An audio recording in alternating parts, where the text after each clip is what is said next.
సరే బాగుంటే చాలు. నువ్వు 10 రూపాయలు సంపాదించుకొని ఇల్లు కట్టుకోవాలని నా బాధ. నువ్వు ఇల్లు కట్టుకోవాలా కట్టుకుంటామా అదే నాకు బాధ. కట్టుకుంటామా ఎప్పుడురా? మీ కళలన్నీ నేను తీరుస్తా కదా.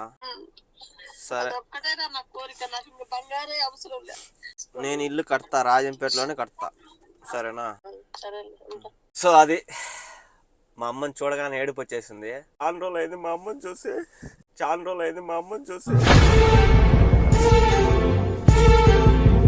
మా అమ్మ కళ నేను ఇల్లు కట్టుకోవాలని.